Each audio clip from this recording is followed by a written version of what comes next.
নমস্কার বন্ধুরা, উনুন থেকে ছাই তুলে নিলাম। আর এইগুলো হচ্ছে পুঁটি মাছ, কিনে নিয়ে এসেছি বাজার থেকে।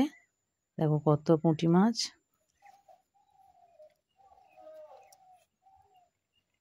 এই মৌটি মাছের মধ্যে কয়েকটা রয়েছে। মৌটি মাছ তো আরও উপকার, এই পুঁটি মাছও খুব উপকার। তো দেখো আমি এগুলোকে ভালো করে ঘষে নিচ্ছি। এপিঠ ওপিঠ উল্টে উল্টে ভালো করে ঘষে নিতে হবে। গায়ে কিন্তু প্রচুর আঁশ। আর এই যে মাথার কাছ থেকে বুড়ো আঙুল দিয়ে এইভাবে চেপে নিচের দিকে নিয়ে গেলে পেটের যে ময়লা পিত্তি সব বেরিয়ে যাবে। তখন ভালো করে কিন্তু এইভাবে ঘষে নিতে হবে। পুঁটি মাছে প্রচুর আঁশ।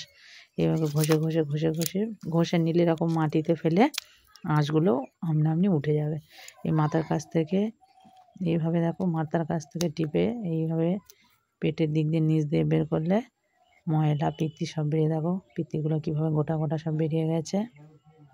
এটা হলো বক মাছ, দিশি বক মাছ। গাঙের বক মাছগুলো খুব বড় বড় হয়, দিশিগুলো একটু ছোটো ছোটো। এটা ন্যাদোস মাছ, তো পেটের দিকটা একটু নীল নীল মতো। এই মাছগুলো এই মাছের মধ্যে ছিল, এগুলো সবই দিশি মাছ। এই মৌটি মাছগুলোর মধ্যে ছিল। মৌটি মাছগুলো আমি মাথার কাছ থেকে হাত দিয়ে টিপে এই পেটে সব ময়লা এই পেট দিয়ে বের করে নিলাম। এই মৌটি মাছের তো আর আঁশ নেই, তো এইভাবে করে আমি ময়লাগুলো বের করলাম। আর পুঁটি মাছটা যারা হাত দিয়ে টিপে ময়লা না বের করতে পারবে, পিত্তি বের করতে পারবে, তারা এইভাবে ভালো করে ঘষে নেবে। এপিঠ ওপিঠ ঘষে নিয়ে এই মুড়োর নিচটা ঠিক এই পেটের কাছে এইভাবে কেটে নিয়ে দু হাত দিয়ে টিপলেই পেটে সব ময়লা বেরিয়ে যাবে। আর হাত দিয়ে এই কানকুড়োগুলো এইভাবে ছিঁড়ে ফেলে দেবে। খুবই নরম কানকুড়ো, অসুবিধা নেই, হাত দিয়ে এরমভাবে ছিঁড়ে ফেলে দেবে। ভালো করে কিন্তু মৌটি মাছগুলো ঘষে নেবে, কারণ প্রচুর আঁশ থাকে, তো ঘষে এইভাবে নিলে খুব সুবিধা হবে। দেখো এই মুড়োর ঠিক নিচেই এইভাবে একটু বঁটি দিয়ে চালা করে নিয়ে দু হাত দিয়ে এইভাবে টিপলে পেটে সব ময়লাগুলো বেরিয়ে যাবে। যারা হাত দিয়ে টিপে না কাটতো, তারা বঁটি দিয়ে কেটে এইভাবে করে পুঁটি মাছগুলো কেটে নিতে পারো। আমি হাত দিয়েই টিপে নিয়েছি, কারণ ওই বঁটিতে কতক্ষণ ধরে এতগুলো মাছ কাটবো, তাই জন্য হাত দিয়ে সব টিপে নিয়েছি। দেখো পুকুরে ভালো করে মাছগুলো ধুয়ে নিচ্ছি কজলে কজলে, কারণ ছাই টাই লেগেছিলো, প্রচুর নোংরা লেগেছিলো, তাই জন্য আমি হাত দিয়ে কজলে কজলে ভালো করে পুকুর থেকে ধুয়ে নিলাম। তো দেখো আমি 3টে ভাগ করে নিয়েছি মাছকে, কেননা একটা ভাজা করব, আর একটা চচ্চড়ি করব, আর একটা পেঁয়াজ দিয়ে টমেটো দিয়ে মাছের ঝাল করব, তাই জন্য আমি ভাগ করে নিয়েছি। সব থেকে বড় বড় মাছগুলো আমি একটু বেছে নিয়েছি। এইগুলো এই নুন হলুদ মাখিয়ে নিচ্ছি। এগুলো সব থেকে বড় বড়, এগুলো আমি ভাজা করব। এই মাছের তেলটা আর এইগুলো দিয়ে আমি চচ্চড়ি করব। কড়াইতে তেল গরম হয়ে গেছে, মাছগুলো দিয়ে দিলাম, দিয়ে ভালো করে নেড়ে দেবো।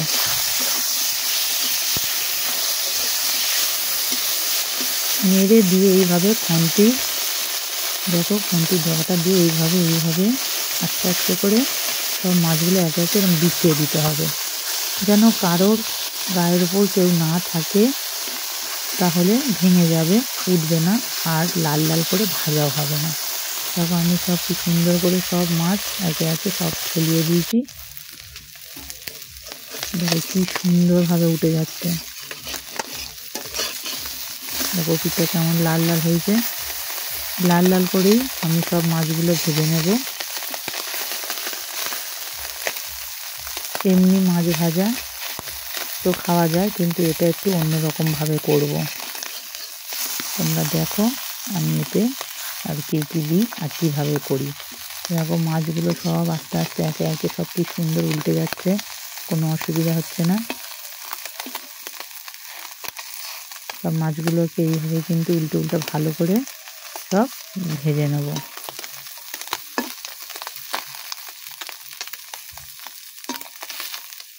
এপিঠ ওপিঠ আমার দু পিঠই ভাজা হয়ে গেছে। এর ওপর আমি দিয়ে দিচ্ছি পেঁয়াজ কুচোনো।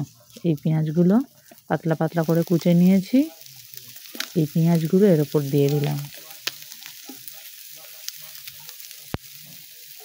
পুঁটি মাছের বেরেস্তা দিয়ে ভাজা দারুণ লাগে খেতে। দেখো পেঁয়াজটা দিয়ে ভালোভাবে এইভাবে পুঁটি মাছগুলোকে ভালো করে নেড়ে দিয়ে আরও একটু তেল দিয়ে দিলাম, দিয়ে আরও মানে কি ভালো করে ভাজবো। পেঁয়াজগুলো ভাজা হয়ে যাবে, মাছগুলো আরও বেশি ভাজা হয়ে যাবে। আরও একটু পেঁয়াজ ছিল, সেই পেঁয়াজগুলো সব দিয়ে দিলাম। তো দেখো এইভাবে করে দেখো পেঁয়াজগুলো ভাজা হয়ে গেছে, মাছগুলোও আমার সব ভাজা হয়ে গেছে লাল লাল করে। আমার হয়ে গেল পুঁটি মাছ ভাজা। তো এই পুঁটি মাছগুলোকে আমি আবার ভেজে নিচ্ছি। দেখো এপিট-ওপিট ভালো করে ভেজে নিয়েছি। ভেজে নিয়ে তুলে রেখে দিলাম। দিয়ে এর ওপর পেঁয়াজ দিয়ে দিলাম। পেঁয়াজটা ভালো করে ভেজে নেবো। দেখো পেঁয়াজটা ভাজা হয়ে গেছে। এর উপর দিয়ে দিলাম টমেটো আর লঙ্কা কুচোনো, দিয়ে ভালো করে এটা কষিয়ে নেব। এর উপর নুন দিয়ে দিলাম যাতে টমেটোগুলো গলে যায়। দিয়ে জল দিয়ে দিলাম, হলুদ গুঁড়ো দিয়ে দিলাম, দিয়ে ভালো করে কষিয়ে নেব। আর খুন্তি দিয়ে একটু টমেটোগুলো আরও চিপে চিপে দিচ্ছি, যেগুলো একটু সেদ্ধ একটু কম হয়েছিল সেগুলো ভালো করে একটু চিপে চিপে টমেটোটা গলিয়ে নিলাম। তারপর সব টমেটো গলে গেছে। মাছগুলো আগেই ভেজে রেখে দিয়েছিলাম, মাছগুলো ঝালের মধ্যে দিয়ে 2-3 বার ফুটিয়ে নিয়ে হয়ে গেল আমার মাছের ঝাল। তো এই চিংড়িগুলো আমি কেটে নিয়েছি। চিংড়ির খোলাটা আমার কাজে লাগবে, সেটা আমি পরে দেখাবো। তো এই আনাজগুলো আমি নিয়েছি উচ্ছে, বেগুন, বটবটি আর কচুরমুখী আর আলু।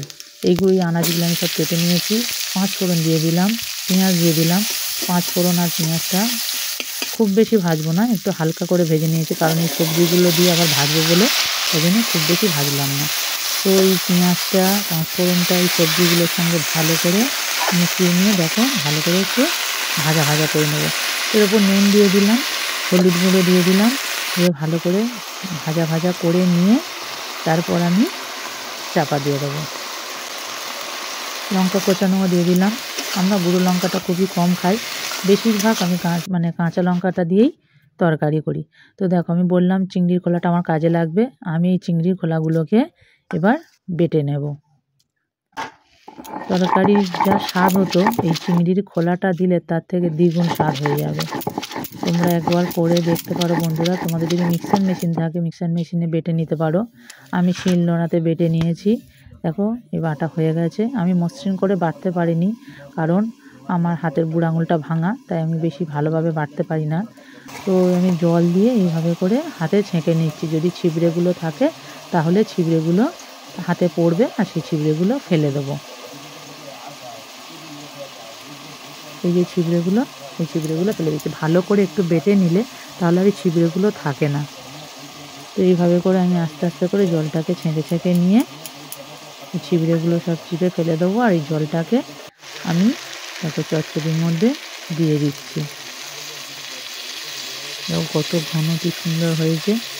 তরকারি সত্যিই স্বাদ পাল্টে যায় এই চিংড়ির খোলা বাটা দিলে। আর আমি পুঁটি মাছ ভাজা, চিংড়ি ভাজা এগুলোও দিয়ে দিলাম। দিয়ে ভালো করে দেখো কষে কি সুন্দর কালার হয়েছে। দেখো আলুগুলো আমার সেদ্ধ হয়ে গেছে, একটু চাপা দিয়ে রেখে দিয়েছিলাম, তো সেদ্ধ হয়ে গেছে। আজকে দুপুরের খাবার মাছের ঝাল, মাছ ভাজা আর চচ্চড়ি।